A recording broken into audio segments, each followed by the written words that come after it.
Hello and welcome back to another edition of What's for Dinner. Let's meet the stars of today's show. Chicken.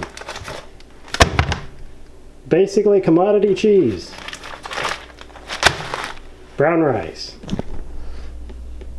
So what am I going to make with these three ingredients? Brown rice, chicken, and cheese? Well, you'll find out right along with me. Here we go.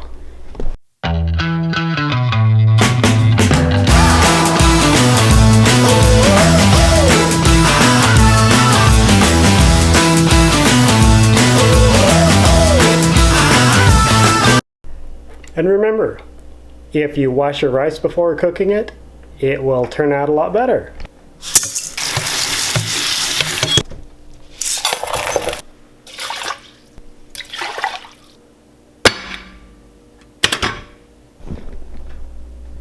Just remember that when you're making rice, also, you want to have twice the water that you do rice. So if you have a cup of rice, then you want 2 cups of water.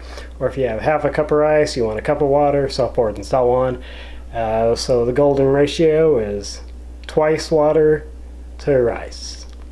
Stick with that and you can't go wrong. One of the most important things when you're cooking chicken is that you want to flatten it out and make the chicken about the same thickness all the way across. And to do that, I use Thor's mighty hammer, and only he who's worthy can wield the hammer to beat their meat with. Another really important thing, unless you like to have chicken guts splattered all over your kitchen, which I really hope you don't, before you start to beat your chicken, you need to wrap it up in some kind of plastic to prevent a mess. And then also, you don't need to be gentle with it. You know, you can beat it like it just insulted your mother.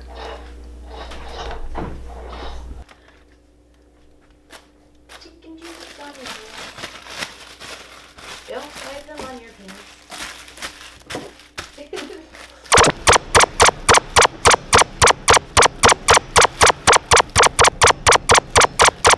Okay, now at this point you can trim off a little of the excess fat. I mean, you don't need to go crazy with it. You can leave a little fat on it and that'll be just fine. Little fat's good for you. And it makes it taste a little gooder. Now, an extremely important thing that you should do is take a towel or a paper towel or something and pat the chicken dry on both sides.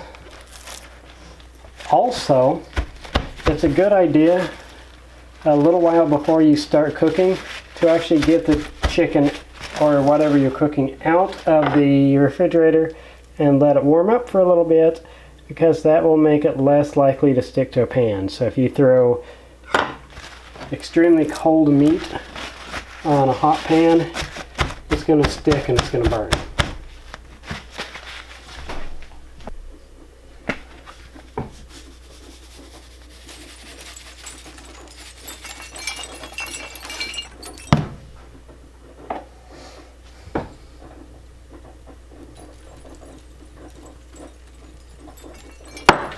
You want to salt both sides and pepper it, rub it in, flip it over, do the same thing to the other side.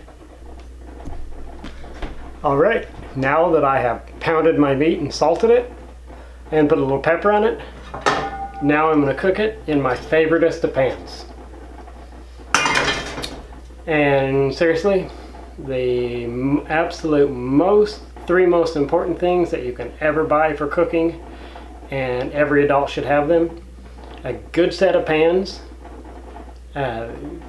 preferably something that is stainless steel that's got an aluminum core, a good set of knives, like a chef's knife and a paring knife, and at least one good cutting board.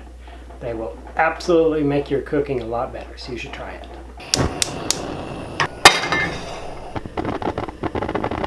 It's extremely important that you don't put the meat in the pan until the pan is the correct temperature. And the best way to make sure the pan is the correct temperature is, first, you don't turn the heat up too terribly high, mid-range somewhere. And then you take a little bit of water, put it on your finger and drop it in the pan. If it immediately boils away, then you've got your pan way too hot. And if it doesn't boil at all, then your pan's not hot enough. The proper temperature is the water droplet should bounce around and dance on the pan. After your pan is a proper temperature, then you'll want to lube that puppy up. You can use about any kind of cooking oil you want, but I like to use extra virgin olive oil because it's healthy for you and all that good stuff.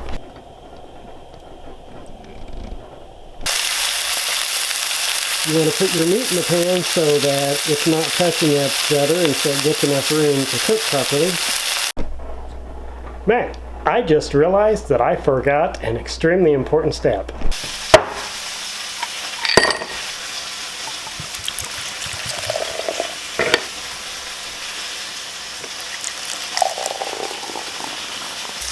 Alright, now that I've released the Kraken,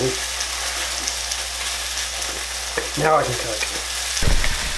Don't ever just assume the chicken's done based on the way it looks. Always make sure that you check the internal temperature of the chicken with a pokey thingy, also known as a meat thermometer.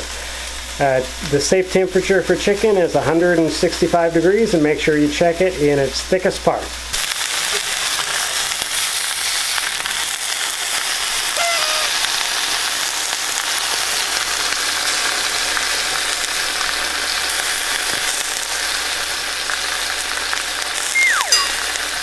Now that our chicken is cooked, now we've just got to dice it up into itty bitty pieces and mix it with the rice and the cheese and a few spices.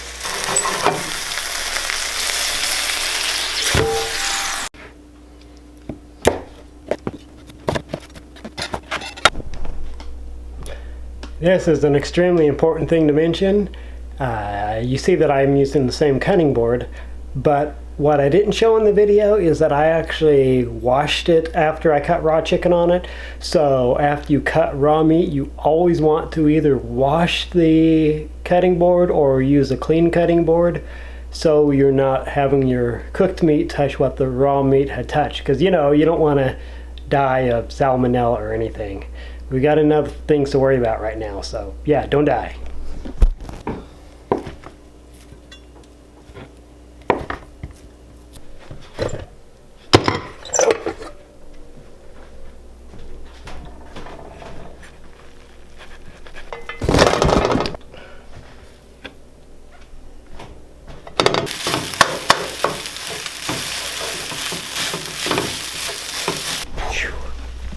Now let's see what random spices we can put in this to make it a little gooder.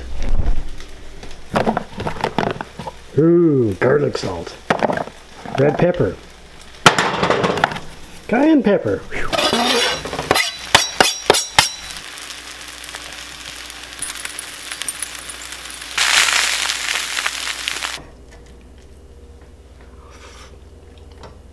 Holy cow, that's actually really good.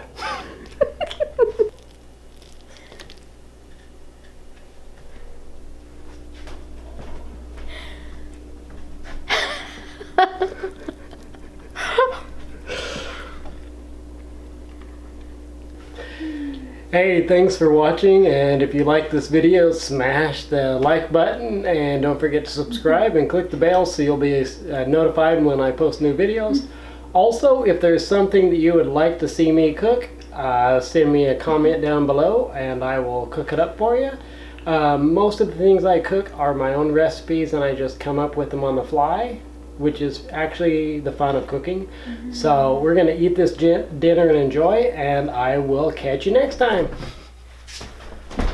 This video was filmed with much girlfriend interference.